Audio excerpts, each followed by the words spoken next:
En Israel, unos 400 militantes del grupo extremista Hamas, acusados de cometer crímenes de guerra durante los ataques terroristas del 7 de octubre de 2023, podrían enfrentar muy pronto un proceso judicial y podrían enfrentar la pena de muerte. El lunes, el Parlamento israelí aprobó un proyecto de ley que crearía un tribunal especial militar para tratar sus casos y permitiría la pena de muerte para aquellos acusados procesados que sean hallados culpables de cometer genocidio.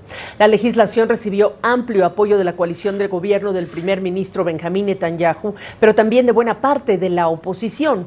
Un oficial israelí dijo a CNN que tardará varios meses hasta que el tribunal sea conformado, establecido y comiencen los juicios. Vamos a hablar de este tema en esta oportunidad. Me acompaña el doctor Jorge Contese, profesor de Derecho Constitucional en la Universidad de Rutgers en Nueva York, pero también miembro del Comité de Naciones Unidas contra la Tortura, que es uno de los órganos justamente que ha examinado la legalidad de esta legislación. Jorge, gusto saludarte. ¿Cómo empezamos el análisis? Hola Gaby, buenas noches.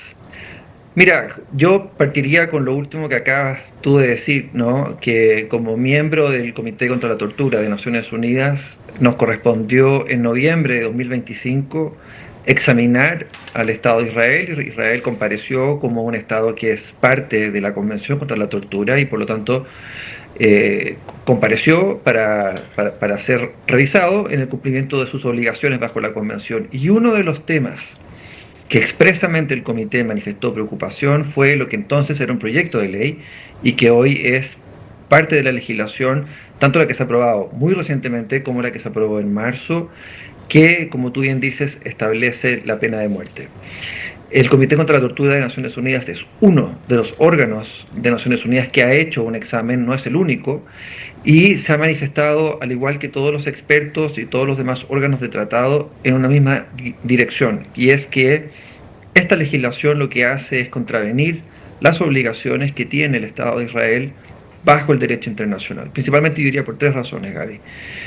Primero, Israel tiene una política, o tenía una política de facto, una moratoria con respecto a la pena de muerte. No, a pesar de estar, digámoslo así, en los libros, no se aplicaba la pena de muerte y eso era algo que los órganos de Naciones Unidas valoraban. Pero esto lo que hace es retroceder desde ese punto de vista. Los estados hoy día lo que hacen es avanzar en abolir la pena de muerte. Israel parece ir en la dirección contraria, ¿no?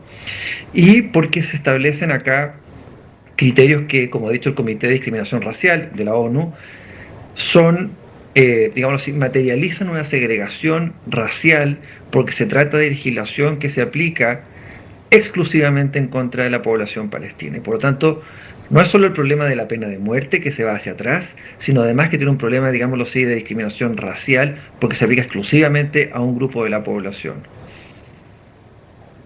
Decías 3 puntos. ¿Qué decía o cómo respondió Israel a las preocupaciones presentadas por ustedes?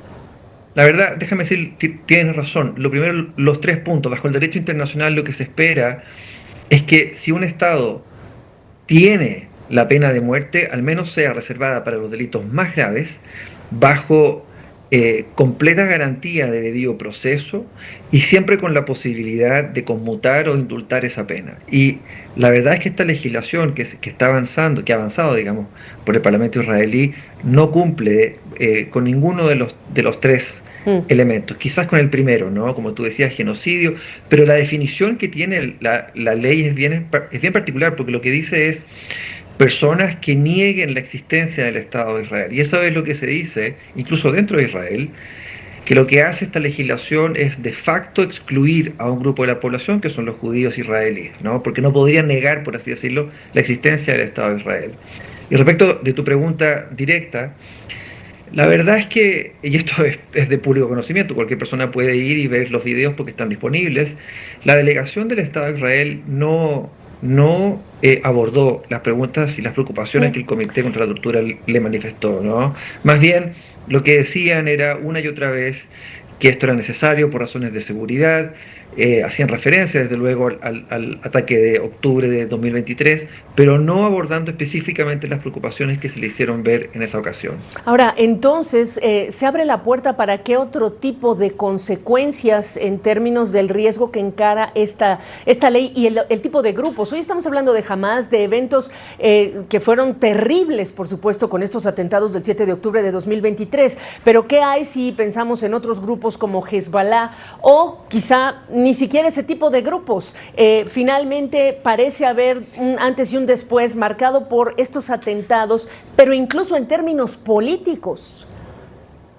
Tienes toda la razón. El gran problema que tiene la pena de muerte es que es irreversible. Yo esperaría que estuviéramos todos de acuerdo en eso, ¿no? En el sentido de se trata de un castigo que, a diferencia de otros castigos penales, que desde luego los estados tienen el deber de delinear, este no tiene la posibilidad de ser revertido en caso de que haya errores, porque pueden haber errores.